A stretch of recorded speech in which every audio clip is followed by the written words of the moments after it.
Greetings once again, YouTube. It is I, Jed, here to talk to you today about fan films.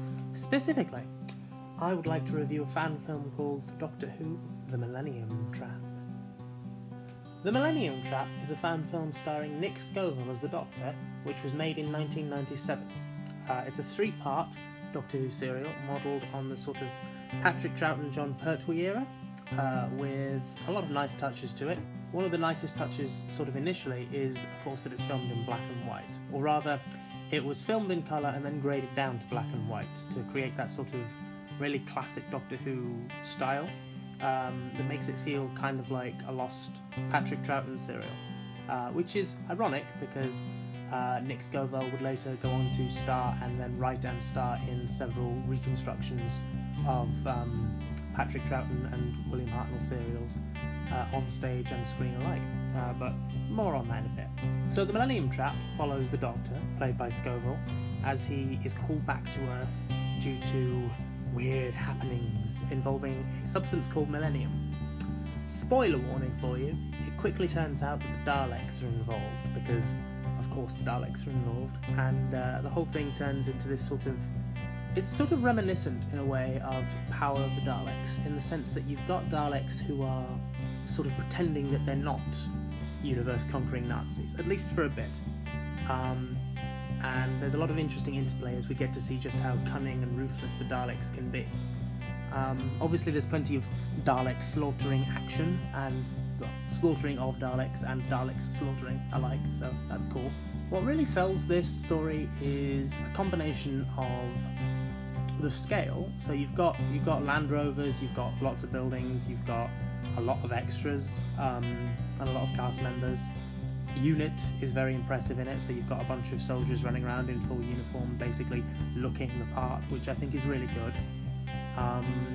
Of particular note is Vincent Adams as Colonel Harvey, who is probably, considering that he looks a bit like the Brigadier with the whole mustache and uniform thing going on, actually pulls off being a very distinctive character with a different kind of energy, which is really impressive and really well done.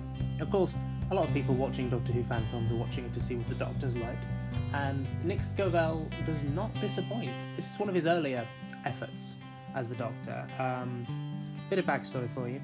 Nick Scoville had played the Doctor in one stage play and had been asked to be in this fan film in lieu of a different actor.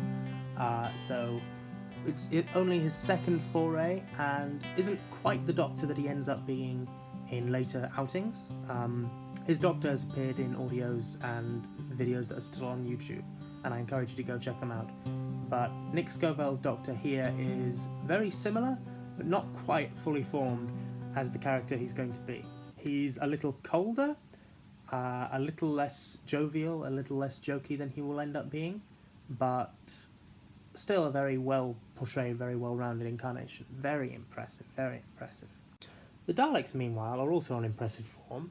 These are the classic Daleks, based, I think, on probably the Death to the Daleks model, judging by the colour scheme, but it's a very classic retro look, and it looks really good on them.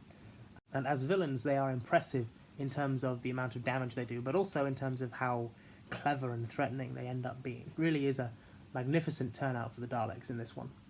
So all in all, The Millennium Trap is probably one of the best fan films, if not the best fan film ever made, in my opinion, in terms of a combination of things, including the fact that it's, got such scale and got such scope, from Earth to Skaro, spoiler warning. And it is truly an impressive outing with a lot of brilliant performances from the cast. I mean, a lot of the cast were apparently professional actors and professional drama, and creative arts people, so it makes sense that they would give brilliant performances. So yeah, it's definitely a fan film that I would recommend to you out there, YouTubers, to go and watch and enjoy and see a bit of classic fan film history, so to speak. There are two versions of it currently available. One is the special edition version with updated effects, which is the version I prefer, if only because some of the effects from the 1997 version are perhaps a little of their time in the sort of fan filmy way, which is not a massive criticism, because I am really quite impressed with the whole thing. but definitely the special edition improves on it in every way. So I would definitely go for that one. So yeah, thanks for watching, guys. See ya.